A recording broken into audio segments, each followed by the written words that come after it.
Hey there, English Toolbox listeners. Good morning, good afternoon, good evening. Wherever you are, I'm Martin, and I'm so happy you've decided to spend some time with us today. And I am Julia, your language guide and Martin's co host in all things English. Take a deep breath with us. Settle in with your favorite warm drink. Because today we're doing something a little different. We're going to slow things down. That's right. This isn't a race. We're here to help you practice a special skill we call slow listening. Slow listening is about giving yourself the space to really hear every word, every phrase, and every story. It's not about catching everything immediately. It's about letting the language wash over you, building your understanding with patience so you can really hear the rhythm of a conversation. By slowing down, you'll find it easier to remember new vocabulary, understand complex ideas, and ultimately, speak more confidently yourself. You'll be able to build a stronger foundation for your English, piece by piece, without feeling rushed. And today we're going to practice this skill by exploring a truly important and challenging profession. We're taking a deep dive into the daily life of a city policeman. It's a fascinating topic, full of courage and daily challenges. We'll follow a policeman's routine from the very beginning of their shift, often before the sun is even up, all the way until they sign off for the day. And here's the real benefit for you, our fantastic audience. This isn't just a story about a policeman's day. This is a great lesson in everyday English words and phrases, helping you talk about work, responsibility, and surprising moments. You'll discover how to naturally talk about starting a tough day, like how to say you hit the ground running. We'll explore quick actions like checking your gear and important movements like responding to a call.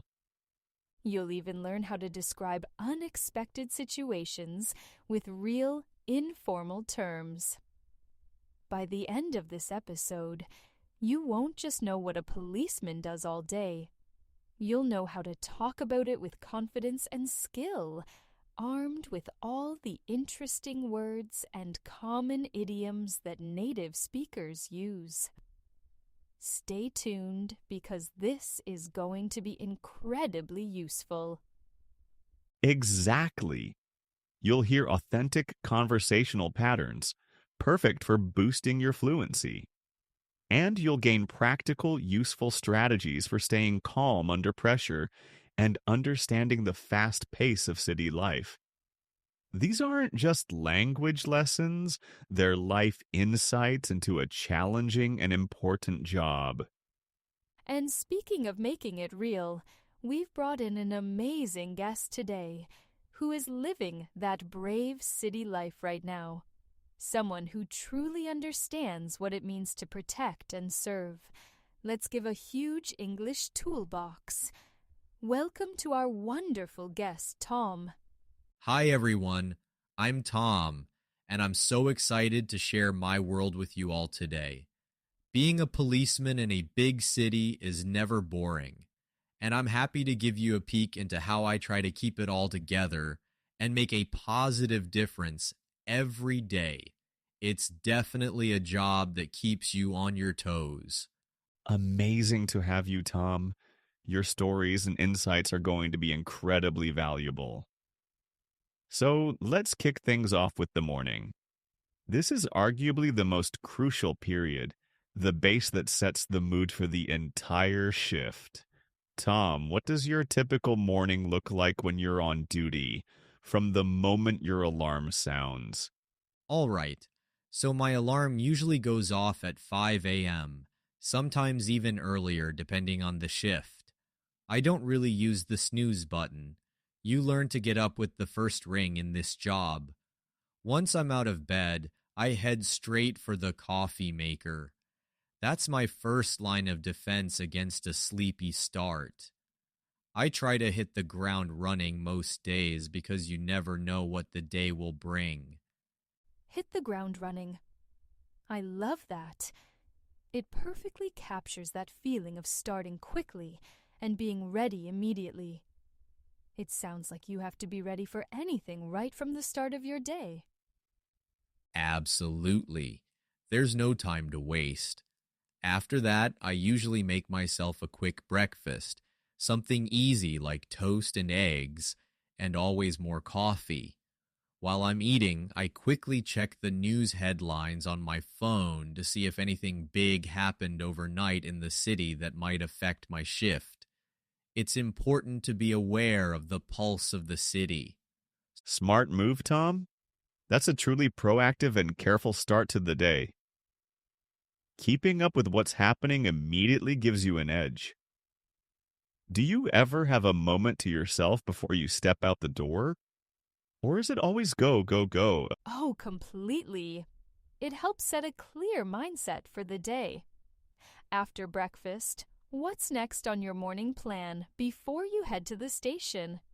Are we talking about getting into that uniform, getting physically and mentally prepared for the demands of the city streets? After breakfast, it's straight to getting ready. That means a quick shower. Nothing too long. You want to be alert, not sleepy. Then brushing my teeth and getting into uniform. I make sure everything is in its place, my badge, my radio, my utility belt. It's important that everything feels right. I also mentally go over my tasks for the day, if I have any specific ones, and remind myself to stay calm and sharp. Getting ready physically and mentally for the demands of the day. It sounds like a strong routine that puts readiness first. So, after you're all set, is it straight to the precinct? Or do you have any pre-shift habits you do before heading out the door? Pretty much. Once I'm ready, I usually leave my apartment around 6 a.m. I drive to the precinct, which takes about 20 minutes. It's a good time to mentally prepare, maybe listen to a podcast, or just clear my head before I get to work. Once I'm there, I check in with the desk sergeant and then head to the briefing room. We have a daily briefing where we get updates on crime, any important notices, and our patrol assignments. It's where we get our marching orders. Get our marching orders. That's a great, informal phrase for getting your instructions. It suggests a clear direction and responsibility. It sounds like a very focused start to the day. All right, morning done. And a very efficient and serious one at that. Now let's move into the main part of the day, the afternoon shift. This is where things can get unpredictable. How do you deal with the unexpected, Tom, and stay focused during a busy shift on the streets? It must be a real test of patience and quick thinking. The afternoon shift can be anything, Martin.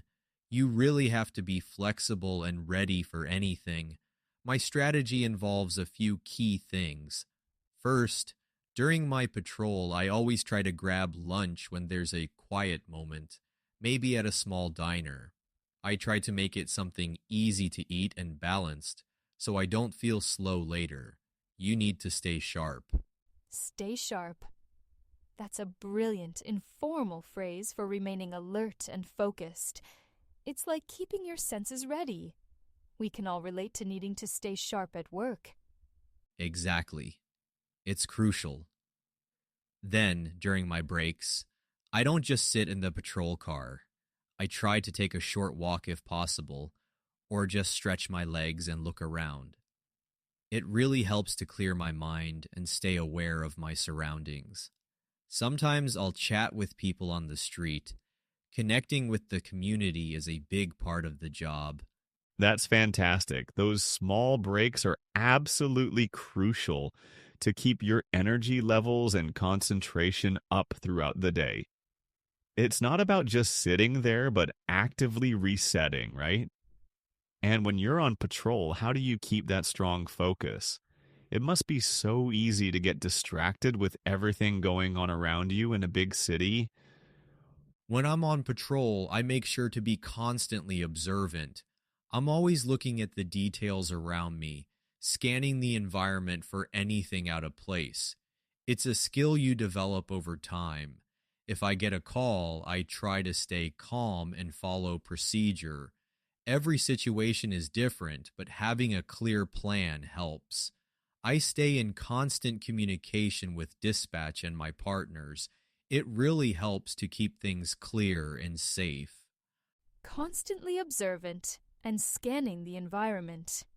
Those are excellent phrases for being alert and watchful. It sounds like you're always analyzing what's happening around you. It's like a superpower for your job. Brilliant. Being observant and having clear procedures are the absolute key to a productive and safe afternoon, not just for police, but for anyone in a public-facing role. Now let's change focus to the evening. The shift is winding down. Perhaps some important cases are handled. How do you prepare to finish your shift, Tom, and easily move from the active police work to your personal time and rest? So once my shift is nearing its end and I've handled my main tasks for the day, I make a clear effort to transition out of work mode. It's a mental change. Sometimes I'll finish up paperwork at the precinct, or if it was a particularly busy day, I might debrief with a partner, just talk about what happened. It's important for me to physically leave the station and mentally switch gears. Transition out of work mode is a great way to describe mentally shifting from work to relaxation. It means a clear effort to change your mindset, which is important for stopping stress and work pressure from building up and affecting your personal life. It's a very healthy limit. That's so important. Giving your brain a break and letting it relax after a long day of demanding situations. What about dinner, Tom? Do you cook? Order in? What's the usual plan for an evening meal? I imagine it varies a lot depending on your shift. It really depends on the day and how busy I was. Sometimes I'll cook a proper meal when I get home. I try to do that a few times a week, especially if I have time. Other nights, if I've had a really challenging shift, it's a quick sandwich, leftovers, or even ordering takeout. The goal is always to have a good meal, even if it's simple. You need to recharge your energy after a day on the street. Recharge your energy. That's a perfect phrase for getting your strength back. It's something everyone needs after a hard day. Exactly. You feel tired. After dinner, if there's anything urgent, I'll deal with it. But mostly I try to do something relaxing. I might watch a show on TV, call my family, or just chat with my partner. It's important to have that social connection and relax before doing anything else. Connecting with people is just as important as the job itself, I think, for overall well-being. I completely agree that social relaxation is vital. It's not just about what you do in the evening, but also what you don't do. Avoiding work-related tasks and truly disconnecting. And finally, the night routine. Tom, how do you prepare for bed, making sure you get good sleep after a busy city shift? Because sleep is something people in demanding jobs often, unfortunately, miss, and it's so important for your focus the next day. By about 9:30 or 10 p.m., I start my wind-down routine. This is something I absolutely must do for me.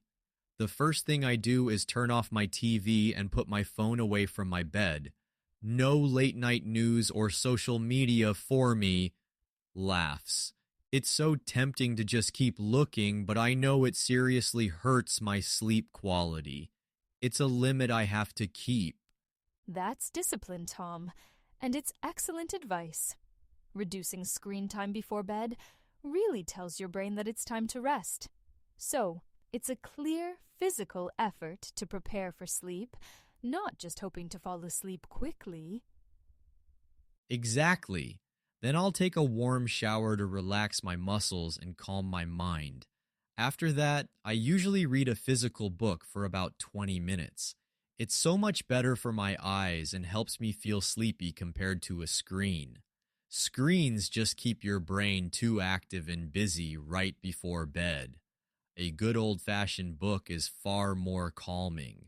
Reading a physical book, a classic and incredibly good way to prepare for sleep. It's almost a forgotten habit for some, but clearly its benefits for relaxation are clear. Definitely. Before I get into bed, I also quickly make a mental list of anything important for the next day. It's a small step, but it helps clear my mind of any lasting worries so I can fall asleep peacefully without my mind racing about what I need to do tomorrow. It's like clearing the mental desk for the night. Then it's lights out and hopefully a good night's sleep. I usually go to bed around 10:30 or 11 p.m. That's so helpful.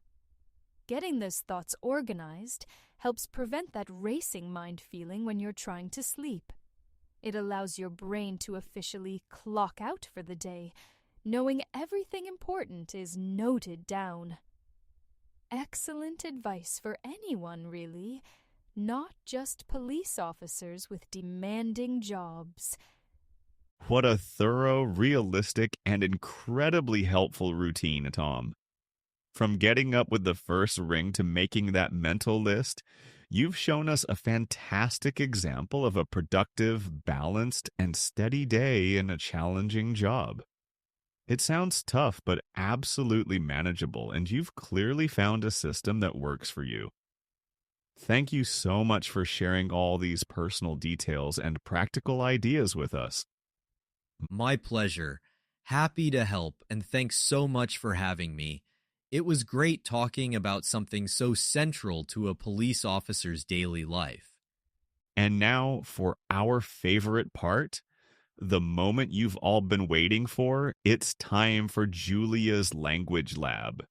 Julia, hit us with those language points from Tom's helpful routine. Every phrase we discuss today is something you can immediately use in your own English conversations. Thanks, Martin. Tom used some excellent, very natural phrases today, super useful for talking about work, responsibility, and daily life. Ready to break down 5 of them, and then throw in a bonus grammar tip that will make your English even smoother. Absolutely. Lay them on us. What's first, and why should our listeners pay extra attention to it? Is it one of those phrases that sounds simple but is actually quite telling? Okay, number 1. A great way to talk about starting strong. Hit the ground running. Oh, that sounds like being ready for action right away. Exactly. It means to start an activity very quickly and actively, without needing any warm-up time. Tom said, I try to hit the ground running most days, because you never know what the day will bring. So, after the meeting, we need to hit the ground running on this new project. Perfect. It shows immediate readiness. Next up, a useful phrase for staying informed. Aware of the pulse of the city. That sounds like knowing what's going on, the general mood? Precisely. It means to be generally informed about the overall feeling, activity, or situation in a place. Tom mentioned, it's important to be aware of the pulse of the city. So, as a journalist, you need to be aware of the pulse of the nation. It's about understanding the current state of things. Moving on to our third phrase. Get our marching orders. Is that about getting instructions or directions? You got it. It's an informal way to say you receive clear instructions or commands about what you need to do. Tom used it when he said, "It's where we get our marching orders." So the team is just waiting to get their marching orders before they start the task. It shows a clear chain of command. For our fourth one, very important for a challenging job. Stay sharp. That sounds like staying alert and focused. It is. It means to remain alert, intelligent, and quick thinking. Tom said, "You need to stay sharp." I definitely need to stay sharp when I'm doing a complex puzzle. It's about mental readiness. And finally, a great way to describe talking about experiences. Debrief with a partner. That sounds like discussing what happened, maybe after a difficult event. Exactly. It means to talk with someone, usually a colleague, about a recent event, mission, or experience, often to analyze it or share feelings. Tom explained, "I might debrief with a partner. Just talk about what happened." So, after the big presentation, we need to debrief with the team to see what went well and what didn't. It's a formal sounding word, but used in a very understandable context here. And for our quick bonus grammar tip, Tom said, "I make sure everything is in its place." The phrase "in its place" simply means that something is where it should be, tidy and organized. It's often used to talk about order or correctness. So after cleaning, all the books were in their place. Very clear. Thanks, Julia, for breaking those down so clearly and adding that extra grammar insight. These phrases really add a lot of naturalness and fluency to conversations about daily life, making our listeners sound much more genuine. My pleasure, Martin. It's all about helping our listeners not just understand English, but sound more like native speakers, using these common, everyday expressions. Well, that wraps up our deep dive into the daily routine of a city policeman. We hope Tom's incredible ideas have given you some great English words, fantastic phrases, and practical tips for understanding a challenging job. There's truly something for everyone here. Insights that can be applied to any demanding life.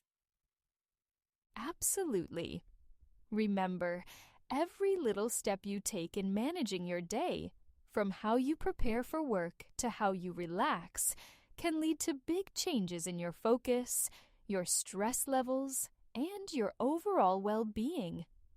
It's about building good habits, one day at a time, that grow over time. And before we sign off, a quick call to action. If you found this episode helpful, please hit that like button, subscribe to your English toolbox so you don't miss any future episodes packed with practical English and life tips, and please share this episode with a friend or family member who might benefit from these insights and English phrases. Also, tell us in the comments below, what's one unexpected moment from your day that you had to stay sharp for? We'd love to hear from you and learn about your experiences. Thanks again for having me, Martin and Julia. It was so much fun sharing my police life with all of you. Bye, everyone. Keep practicing your English. Listen to these phrases again. Try using them in your own conversations tomorrow. The more you use them, the more natural they'll become. See you next time. Take care, everyone. Stay productive, stay curious.